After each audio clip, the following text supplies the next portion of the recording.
Hi there, and welcome to Jung at Harp. Today we are going to be talking about creative bursts from the unconscious. Unconscious. I'm Deborah Henson-Conant, and I'm here with Kathleen Wiley. Kathleen is a Jungian psychoanalyst. I am a composer and a performer, and we both play the harp, and that is why this is called Jung at Harp.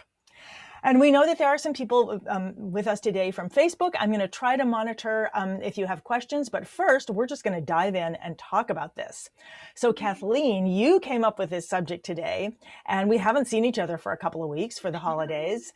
Yeah, what made you come up with this subject? Well, one of the things that I took time to do, partly over the holiday, was to start your 5-day challenge for vision music. Because one of the things that I am aware of for 2021 is I really need a vision for what I want with my harp playing this year to help me take the time to play regularly, because my work is so busy and relationships are busy and I do a lot of cooking to stay healthy. It's just like, the harp can, because I'm not a professional harpist, I'm a psychoanalyst instead, can easily get, oh, I don't have the time for that. And so I know that when I have something that's fueled from within myself, then I'm much more apt to say, oh, I can sit down and play for this 10 minutes, or I can take 30 minutes here.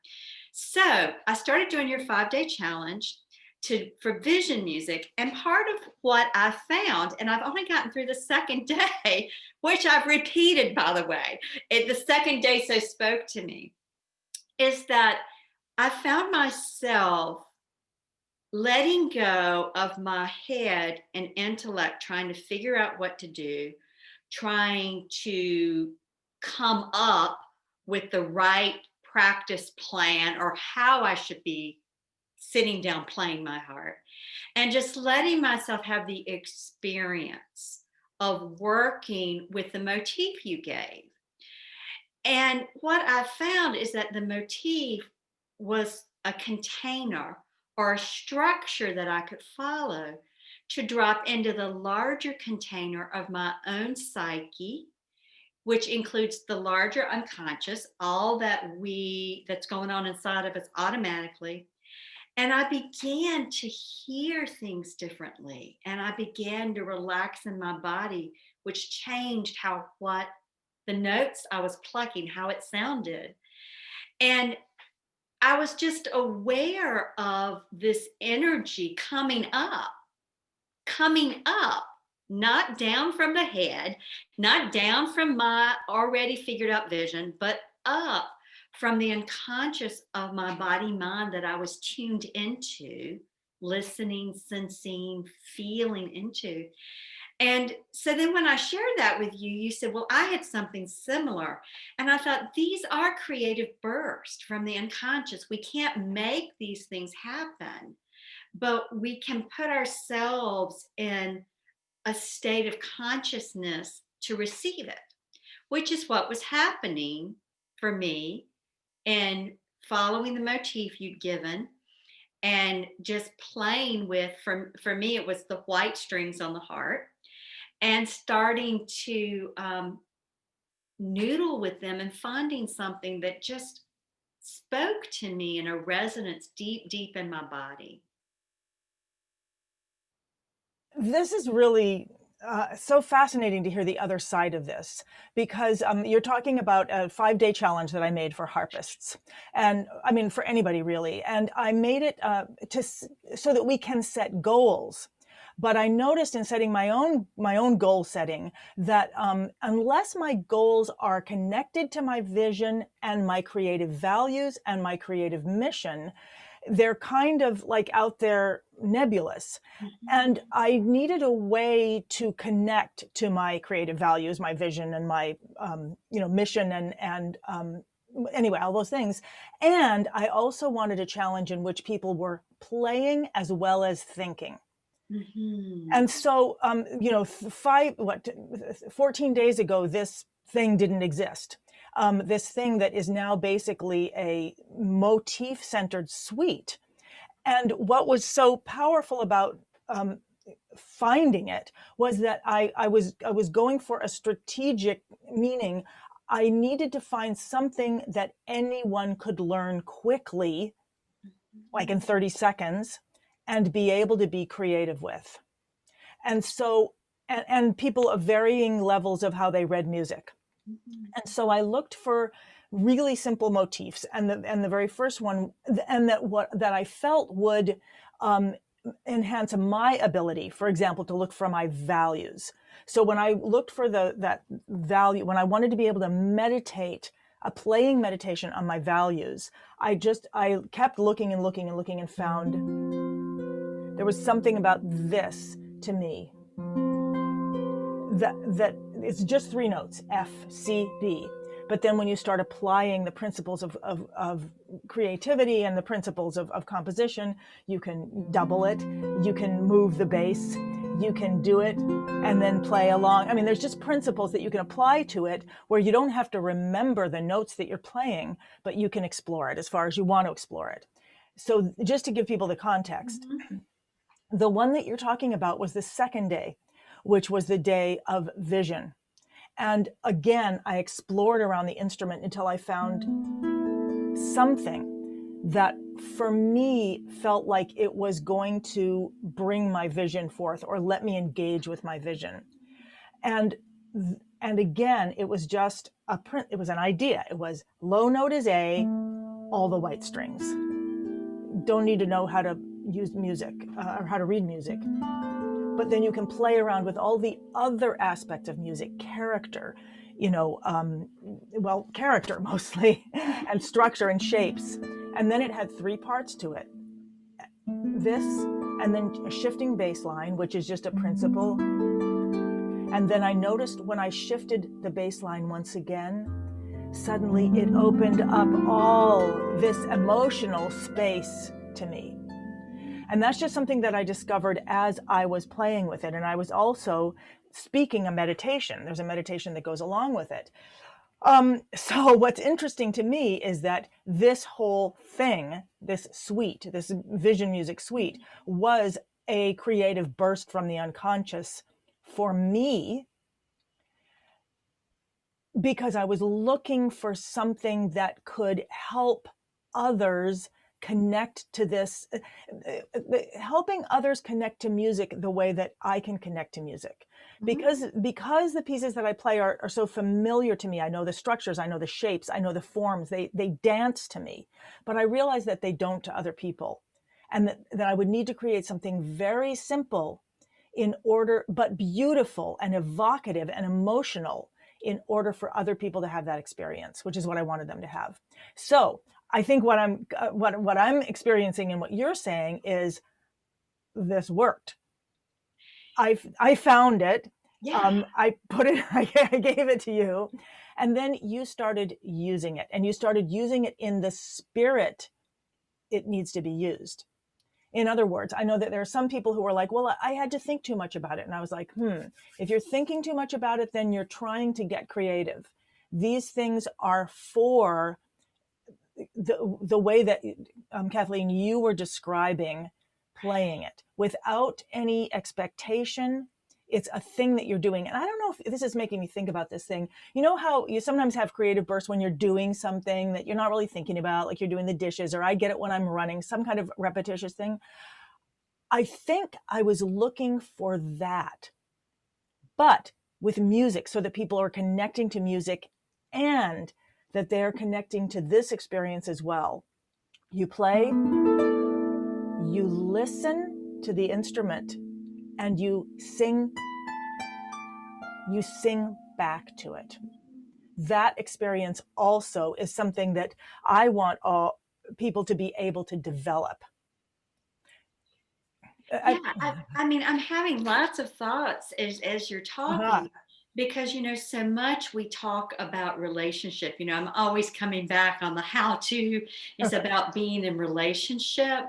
And what you're saying is your vision for the 5-day challenge was to help people be in relationship to their instrument and to the music in a way that was full-bodied, that it wasn't something that they were thinking about and doing it just according to the notes on a page, Right. or whatever structure the music prescribed, but that it was something that they were doing from the experience of it, and that the experience of it was shaping it.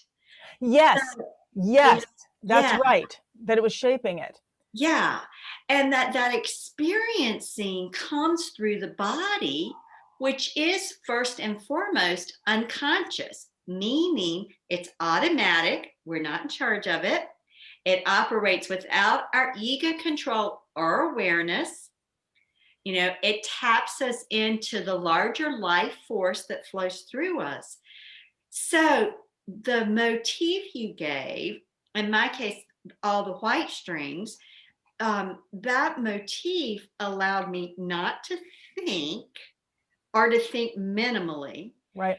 to kind of get into a structure that would allow me to listen more deeply, meaning listening not just with the ears, but with every fiber of my being, so that what you said when you were creating it, you played on the harp, and so you thought, this is what takes me to vision.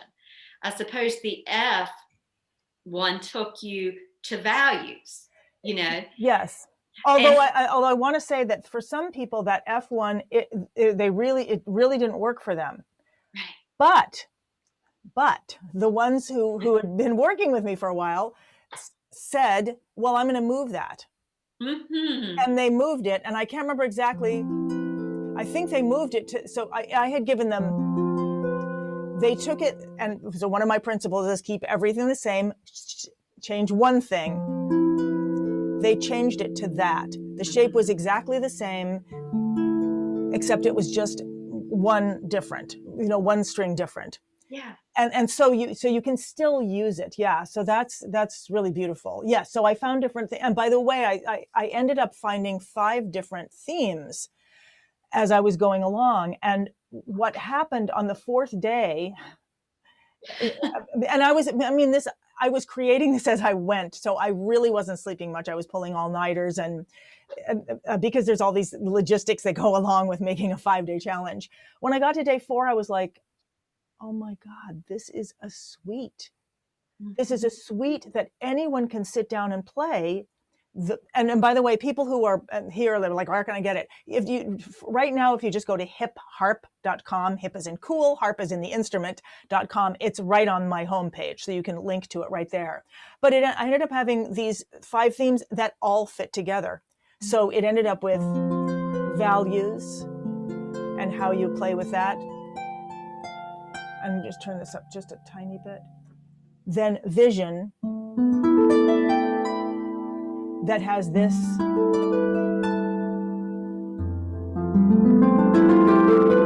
At least that's how I did it. And of course, you can do any part of it.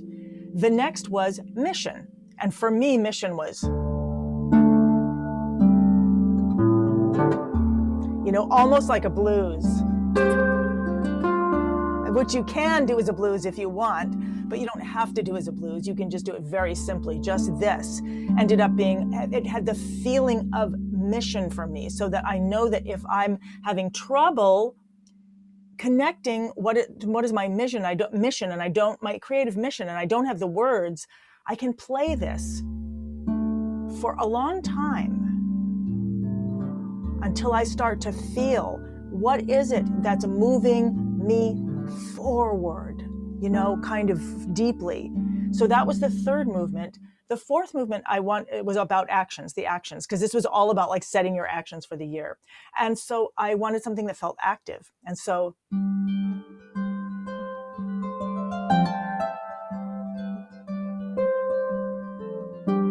and what it was, it's not all this stuff, it's this. 1, 2, 3, 4, 1, 2, 3, 4, 1, 2, 3, 4, 1, 2, 3, 4. That's it. That's the whole structure. So then you have, values, You have vision, you have mission, you have the action. And then finally, I wanted to get to completion, the sense of arrival. And I found this.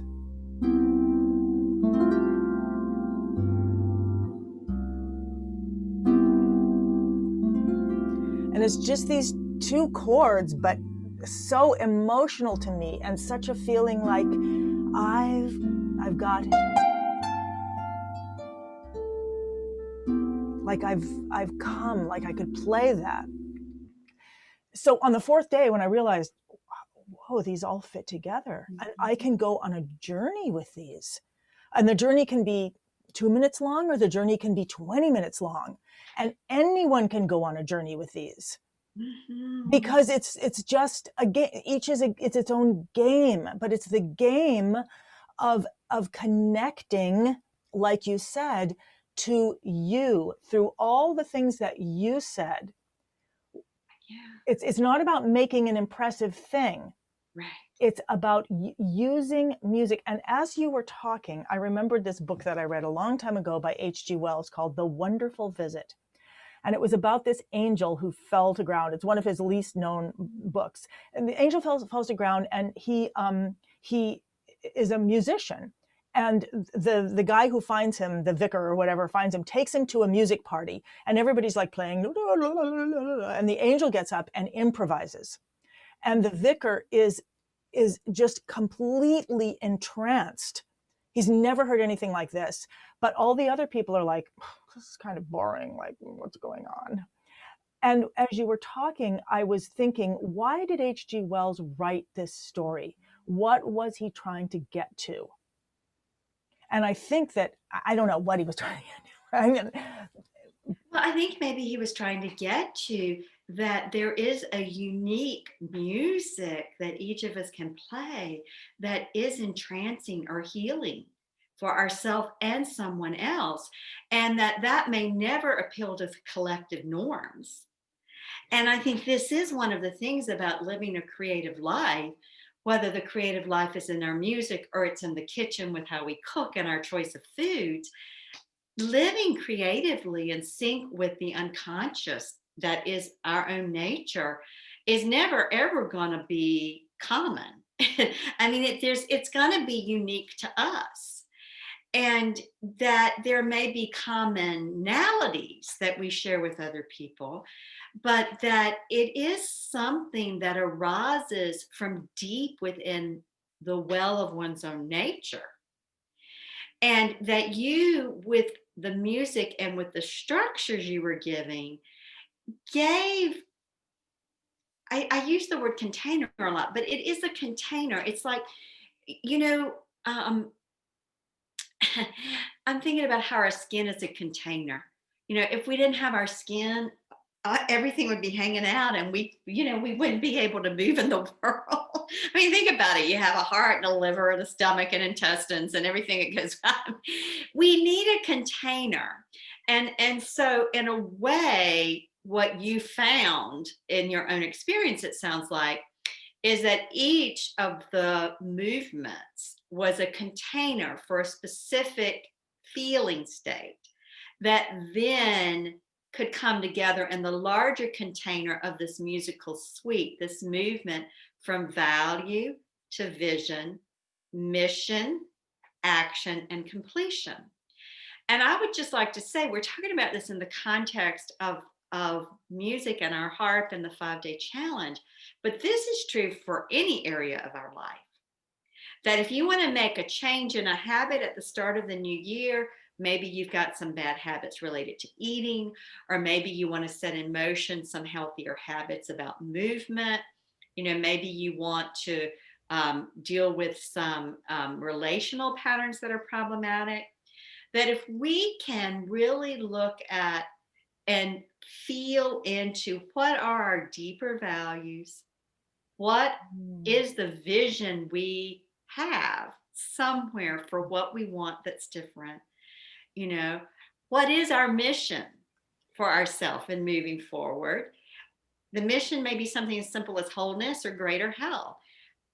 action. What are practical steps we can take, ways to support ourselves? That's how I translate action, is how do I support myself in doing that? And then the completion of it, feeling into that already happening. Because your Vision Music 5-day challenge took something that could very well stay very intellectual and heady and from here up. Right. And said, okay, we want to build a link to here down. Right. To what resonates in our heart, to what helps our gut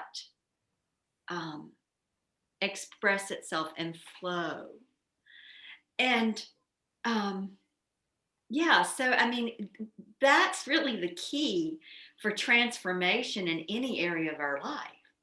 Is building that bridge. Heart and the gut Yeah, this is so fascinating. So many things are coming up. I mean, it's going back to me asking myself, as I've asked for 40 years, why the harp, since it wasn't anything I was interested in, but it's helping me understand why. Why was I drawn to something I thought I wasn't drawn to? It's also making me come back to something we've talked about many times, which is the 3 steps of change, which is awareness, process, and relationship. I think that's what that's the 3 models I'm working on, is that I notice that at first I'm oblivious, and then I start to become aware. Like right now in my life, I'm becoming aware of how much I beat myself up. Like, I didn't even know that the minute I feel like kind of embarrassed about something, I'm beating myself up. Like I didn't realize those things were happening at once, even though I've been told. And the other day, for the first time, I just had this like moment of the tiniest bit of awareness, which came in the thought of, well, I don't have to feel bad and beat myself up. I could just do one or the other. But that was just a moment of like, oh yeah, right. And it reminds me of revelations I've been having since I was 7, just kind of like, well, wait a second, how come this? They said that, but it's acting like this. Anyway, I was thinking my relationship to the harp, those 3 things, awareness, process, and relationship, and trying to understand that more, because as you may know, I'm opening myself up to, being in a relationship again after really, not, and trying to kind of clean up my side of the road and figure that all out. So I'm trying to understand that on every level. And what I wrote down here is building that link. And what are the ways that we build that link? Obviously, there are hundreds of students in the, in Hip Harp Academy, and I'm working with them to build that link to themselves, to each person individually through music. And also to myself, that we want to build that link. And I'm just realizing, why this is so powerful is that it combines us doing something. So our bodies are included. We're hearing, we're speaking and hearing, and we are having a relationship with this instrument. And I feel like the relationship of people to tools or instruments is this beautiful, just incredible human thing. I know other animals do it, but our relationship, the way people love their guitars, the way people, love their hammers, because it helps us get there. Yeah, we encounter ourselves and the other that's outside of us, whether the other is the harp or another person. So I'm wondering if having a listening and playing relationship with an instrument is helpful for having a listening and playing relationship with a human being. Yes, absolutely, because then there can be a transference of skills. And so if you work with it with your harp or whatever your instrument may be, then it strengthens those skill sets, and it strengthens the value and the creative potency and the movement that happens. And so then we can say, okay, so how do I do that here? Again, another vision can arise to take this into the realm of relationship, and you can create the action steps on how to support yourself in doing that in another arena. It's so interesting to me because as you're saying that, I'm thinking, wow, that's right. Because touch, it's tender, it's deep, it's heartfelt, and it's also fun. And I can experience all those safely, with the instrument. It's going to be different with a human being because there's a lot of predictability with an instrument. Mm-hmm. Right. There is. And there's also the unpredictable that when we slow down and we let ourselves drop into a contemplative kind of state, that we hear, and again, hear not necessarily with our ears, although we do hear the music with our ears, or we hear someone's words with our ears, but we hear the deeper resonance or non-resonance in our heart and our gut. And we hear and feel the emotions that are stirred for us. I all the time end up in the kitchen longer than I want to be. But you know what? I'm a Virgo with 3 planets in Virgo. I'm a great nester, and I love to cook. And I'm a firm believer that cooking is part of what I want to cook from whole foods to be healthy. I think that's just important. And it's important as ever now. And so what happens is I think, okay, I'm going to go in the kitchen and I'll just do this one thing for dinner from scratch.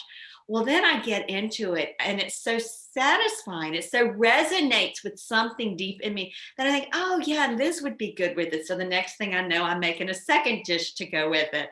And I'm just following the flow of this energy that's unfolding in me that's far bigger and a little bit on a different track than my head had decided I was going to be that night. But you're engaged with it, and that's what and what you're talking about is exactly the same experience that I have, which is this is beautiful, and this goes with it. Yes. That goes with it, and when that goes with it, then maybe this goes with it, and then it gets, and this could go with it. And you got the 5-course meal. Exactly. But not from sitting down and deciding I'm going to make a 5-course meal. It's from starting this simple and letting it expand. I think this is the big thing. Yeah. Instead of crafting it, letting it get, this is one of the principles in Strings of Passion. We can practice, we see something we want. Okay, I want to play that tune. I can play that. But in order to play, so if you see a virtuoso connecting with their instrument, you may think, I'm not talking about you, Kathleen, I'm talking about me. I may think that that piece is what's making this wonderful. But it's actually the relationship of the person to that piece. And I can have that relationship. I can have a similar relationship. It's perfect. That's what happened with Baroque flamenco, creating Baroque flamenco. I saw flamenco dancers. I wanted to be able to be that and do that. And then realized, okay, well, that will take this many years and do this and this and this and and I kept going to I'll transcribe flamenco music and then I'll transcribe the actual rhythms of the blah, blah, blah. And eventually I was like, why don't I just pretend I can do this? I'm just going to pretend I can do it. And then, then it's going to be, then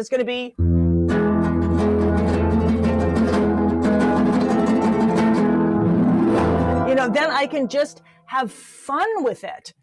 And I have a relationship with it and I get to be that person. And I don't know where that fits in here, but I think there's something about if I play the feeling for me, I could cry just hearing this. If I play this, it feels like coming home in a way with home welcoming. It feels like completion. It feels like the reward of a thing completed. Mm-hmm. And I don't feel that way very much in my life, but I can feel that way when I'm playing that and when I'm thinking about it. So what am I talking about here? Well, you are talking about creative burst from the unconscious. Yeah. Just yeah, I mean that's what we're talking about. We're describing what that feels and looks like in terms of the process, and that comes to us when we're open to tending and receiving the unexpected. So, we have to be open to and receive and tend what shows up we didn't anticipate. Yeah, and I think the heart of improv with other musicians is that you're listening and opening up to response. And yeah, maybe there are certain chord progressions you know about and this or that, but there's something about being open to what is bursting forth for the first time. I'm having this vision of like going fishing in the unknown. Like if you go fishing for perch, I'm not a fisherman person, but you kind of go, I'm going to fish for salmon because salmon are here. But what if you fished into the multi-dimensional universe, and if you had a way to put your fishing rod, and I think that may be, what may be what you get to do when you're playing music. You are putting your fishing, whatever it is, line out into carry on. Well, yeah, maybe you are if you're playing music meditatively, and you can play Baroque flamenco meditatively, meaning that there's an inner state of consciousness where you do have a fish hook into the larger ocean of the unconscious, and that fish hook, I would say, is intention. Or if we go back to your 5 steps in the suite, that the fish hook is the mission. That your mission is guiding you in what comes next. And you've got that mission into the hook of the larger unconscious reservoir to pull up things and sink in line with the mission. That's so interesting. So it's like, but now the way you're saying it now, it's making me think I'm just opening a door. I'm opening something, and you don't know what's going to come in. And I'm just remembering my last live show. Well, the one just before the pandemic. And I remember somebody coming up to me afterwards. And I remember I had been at a point of the show where I was just like, I don't know, I was standing on the edge of the stage and just, I don't know what I was doing, just singing I felt so free. I was just singing my heart out. And I had come to feel, I don't know what had made me feel comfortable doing that with, a couple hundred people filling this room, or 400, I don't know how many people were there. But this guy came up afterwards and he said, you were just like praying. And I was like, oh, that's interesting. Or it was something like that. Or you were like on a spiritual mission, or I don't know what he was saying. So I know that it is not about being gentle. It doesn't have to be gentle. But there is an experience of actually going out there with your raw self. And I think that, one of the values of having been a musician all my life is just that I have more comfort with the instrument. So I can go there in different styles or in different ways. And my big challenge with the 5-day challenge, my big challenge, was to find out how can I get other people there to that experience without having gone through 40 years of playing an instrument. Right. But it's tied, and I think you did this really well in the videos, is it really does come from listening deeply. And again, it's listening with beyond the ears, beyond the things our head's telling us, and listening to the resonance in our body, and allowing ourselves, in the case of the harp, to just play with the motif over and over and over again. There's something about that just like meditation techniques of focusing on your breath or breathing into 4 heartbeats and out to 4 heartbeats, that it allows the head with its monkey mind and endless chatter to settle down enough that we can hear with the heart and hear with the gut and hear what the total self is saying to us, and not just the head with all of its ideas and its should, must, and ought tos, and its judgments and its criticisms and blah, blah, blah, blah. So we all have, and so that, you said the music is in the instrument, not in the composition, but I want to say, I think the music is in the player.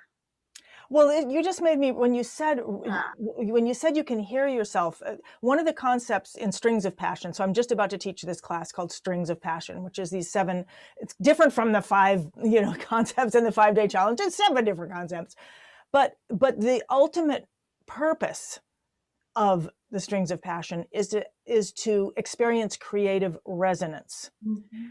And that is what I realized when you talked about, when you're playing an instrument, you are hearing yourself. Right. You're hearing your condition. If you're rushing, or if you're trying to, get it right, you're hearing your condition. Right. And as we slow down and actually do what we can do, whatever that is, mm-hmm. we start, then once we get clicked in with that, we can actually, the instrument becomes a mirror, but not really a mirror, because it's not showing us the opposite of ourselves. It's showing us as resonated through an instrument.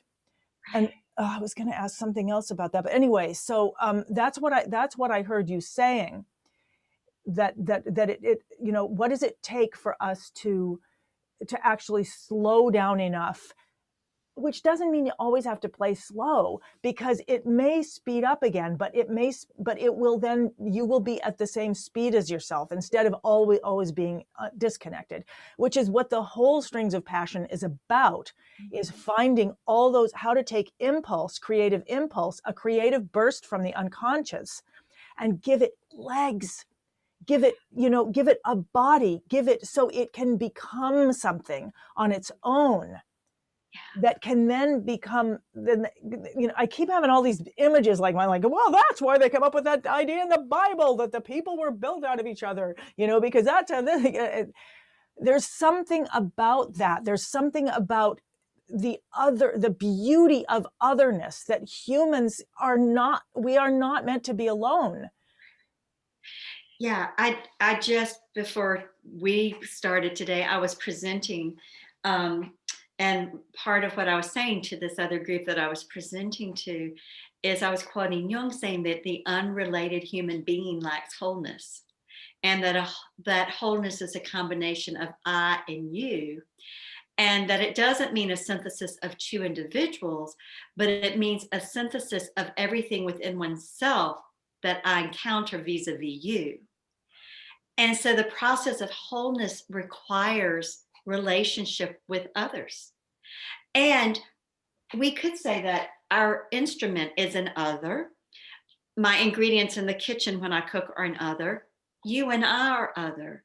And that somewhere in the deep listening we do and the co-creating we do, whether it's with my ingredients in the kitchen, the harp, or us together, then something of my own self becomes known to me in a different way.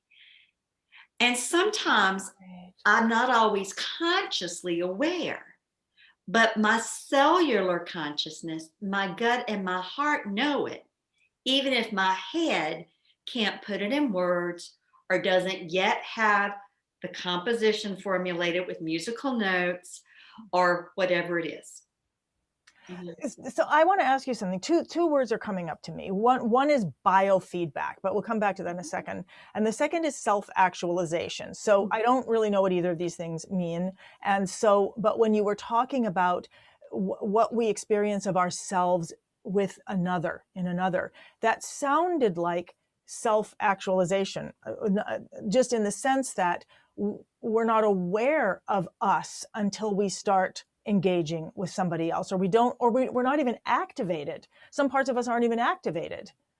Right. Is that self-actualization? I just don't know. Well, self-actualization is actually a term that Abraham Maslow used when he was looking at the hierarchy of needs in our psychic development or in our human development. And let me just say, I think someone started up a leaf blower next door. So if it's coming through the microphone, Okay, I'm not hearing it, and I'm also obsessing over my new mic, so I don't know what that's happening sound-wise. Listening aren't hearing. If you hear a roar in the background, that's what it is. But Abraham Maslow used the term self-actualization to describe the process through which we become the fullness of who we are. We live into all the various parts of our nature. Jung talked about that and called it individuation, where we live into the fullness of who we are. We actually actualize or make manifest in our body mind through our thoughts, feelings, and actions, all of the various energies that reside in us. And that process, whether we call it individuation or self-actualization, is tied and intertwines with our relationship with other people. And that vis-a-vis relationship with other people, the neuroscientists and developmental psychologists now know that there are certain predispositions that we're all born with the hardwiring for in terms of our capacity of the physical body. But unless those circuits are activated in interaction with the outer world, another person, an instrument, an animal, they lie dormant. So what you said about waking up circuitry, actually now the neuroscientists and developmental psychologists know that to be true. So like the old movie about the jungle boy who grew up with raised by the apes in the jungle, he had to be humanized. There were certain circuits that were inherent in his body mind, but never activated, energized, turned on, lit up, whichever phrase you want. So is anybody ever completely, actualized or self-individuated? I mean, is that even possible? Or is it more like creativity where as soon as you do as soon as you do that, it opens up a new door? I think that's it, unless someone becomes a spiritually enlightened master, but that's another whole conversation. Oh, right.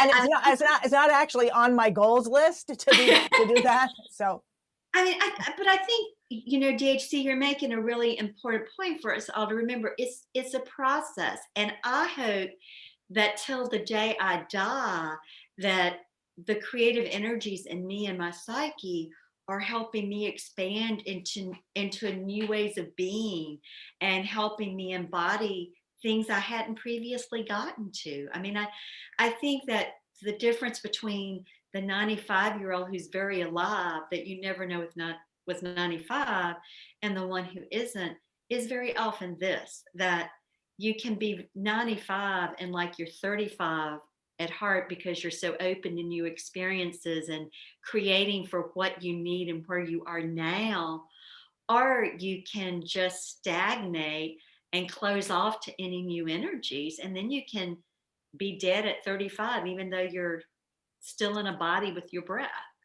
Well, as you were talking and as you were saying, different parts come awake, I started thinking about this advent calendar that somebody gave to my cats, and you keep opening it up and new cat treats come out. But it made me think of, like I started thinking about being born and that moment, when you come alive in that one way. And then I was thinking, wow, and there are all these other pockets and dimensions that can be coming alive throughout your whole life. And then as each one comes alive, it doesn't just open up a room. It opens up like air and breath that fills everything else and that changes everything else. So for example, again, when I play this and I change the bass, it doesn't just add a different bass, it completely changes the whole meaning. It opens it up, it changes the harmony, it I don't know, it just opens it up. So I'm thinking that that's what happens each time we open a little bit of that, almost like a little bit of all of us wakes up, so that we're waking up all the time or falling asleep all the time. Right. That's right. And I think as we wake up and we consciously tend that relationship with ourselves to wake up, whether it's vis-a-vis our instrument or a relationship, Mm-hmm. and part of what happens is our sense of self expands. And so instead of the little seedling tree, we become the more mature tree. And hopefully by the time we get to be like those 1,000-year-old, Oh, with all the rings. those 1,000-year-old trees in are they in the Yellowstone? But, and in the forest, that, we take on more breadth, more depth. Let me ask something about that. It just occurred to me because we're talking about creative bursts from the unconscious. When trees get rings, does the tree grow on the outside, or is it growing from the inside, and does the bark get bigger? And we That's might. a good question. I know. I don't know if there's a scientist watching or someone with tree knowledge. Right. My own thought about it is it all grows, because I think that's what happens to our, it all grows. I see. So it's all nourishing itself. Right. Okay. So back to our theme, and I know we're going to have to come to an end in a minute, but creative bursts from the unconscious. We can court them. And we can court them. We discovered a way of courting them through music, through the music in this challenge, and the way of listening in the challenge. And when we do, they open up almost a whole new life. Yes. Yes. And we can do this, but it's not like it's another life and then you have to remember that one, and then there's another one. Oh, I got so many lives, I can't remember all of them. It's not like that, right? Like, it's not more to remember. I just want to check, because I'm not doing it if it is. Well, I actually think what happens is that we just experience more, and our capacity for what we experience increases, which, again, the paradox is, as our capacity for and our experiences increase, we're more resilient, we're more adaptable. I see. Yeah, we're able, it's like what used to be hard is now easy. Right. What we used to struggle with now is just a piece of cake. I mean, it's these things, this is what shifts as we do the fishing into our larger unconscious, and we tend that connection between head, heart, and gut. And what's interesting, Deborah, is when you said we can court, my mind first heard cork, C-O-R-K. Oh, And so I just want to say, and we can do that too. We can court in the sense of inviting something to come forth, and we can cork it. We can put a lid on it with our negativity, our criticism, our judgments, our beating ourselves up, and all of these ideas that we should be doing it this way. And so what we're doing isn't valuable.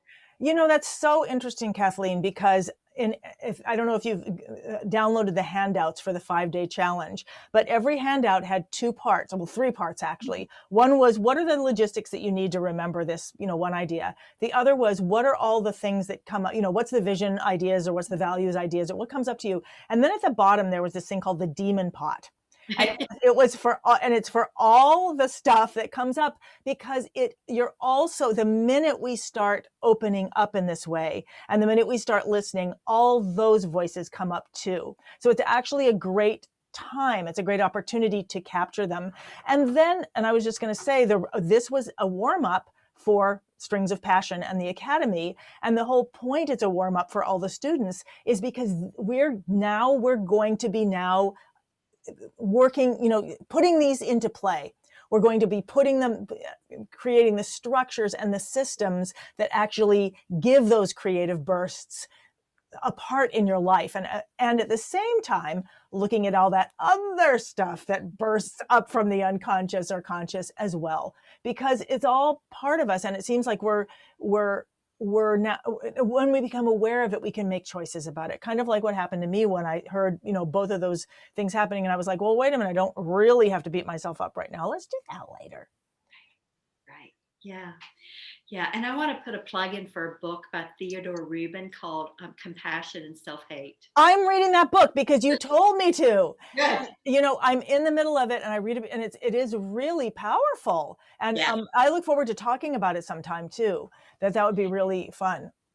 Yeah. For those of you who are watching, this is a really old book, but it's been reprinted. But he talks about self-hate and the insidious ways we direct that without even knowing that's what's happening. And then he talks about how to develop compassion towards yourself. And this is so key, because if we're going to have compassion with other people, which the world so badly needs, we have to have compassion for ourselves. And if we're going to quit hating other people, we have to see the nuances of what that looks like. And that starts with seeing it towards ourselves. So anyway. Yeah, I got to say, thank you for suggesting that book. It's been really fascinating to see so many things that he describes as self-hate that I'm like, yeah, I'm happy to do that. And, and it's really beautiful to see. It's beautiful to get that awareness. And to tie that back into our topic today, in summary, with the creative bursts from the unconscious, we can court those bursts with compassion and bringing our full compassionate presence to our experience, or we can cork it with our judgments and criticisms and self-hate. And so what you encouraged in the 5-day challenge, and what we all need practices in all areas of our life. And again, there's so many meditation practices available if you don't have one for your life apart from music, is that when we can listen deeply and be present to whatever's going on, then something that is creative and life-giving can burst forth. Can you just say that again? Because I'm noticing that there were comments that I didn't look at on Facebook. And thank you, everybody, for Facebook. Can you just say again what you just said? They're asking for like what the Orwell story was, which I can give later on. Kathleen, what did you just say? That we can either court or cork these creative bursts from the unconscious, and that with compassion we can court them, we can invite them, and with self-hate we cork them. And that as we cultivate compassion and have a practice for that, there are lots of meditation practices that you can do to help with that, apart from an instrument. And of course, the 5-day challenge is a way to do it with your instrument. Right. That we can then be open to the creative, life-giving energies that are in us all the time in all areas of our life. Yeah, and that's making me go back to what you said when you said, as we open up to those, life just becomes easier. Yes. And I remember when you said that thinking, and not because we got better at it. Exactly. But because we develop compassionate presence and relationship. Compassionate presence and relationship. And I think that just brings us right back. You're saying this, and this is what I would have people do if they were, and you can do this on the piano or any instrument, and it doesn't matter. It doesn't matter what notes you're doing. If you can do it, if you can do anything, I'm speaking to myself here too. It's not like I'm an expert. With compassion, what did you just say? Compassion and? Compassionate presence and relationship. Compassionate presence and relationship. That is what then allows a creative burst from the unconscious. Thank you. You're welcome. This was wonderful. And thank you to all the people who were on Facebook. I see that there are people here, and I'll look forward to actually connecting with you again afterwards. Okay, great. Oh, they're asking about the books. I'll give that information. Kathleen, it is always a pleasure. And I'm so glad to be back after our holiday. And yes. And I look forward to seeing you next week. Okay. Bye-bye. Okay. Thank you so much. Bye-bye. I'm stopping the Facebook feed. I'm stopping the video. Okay.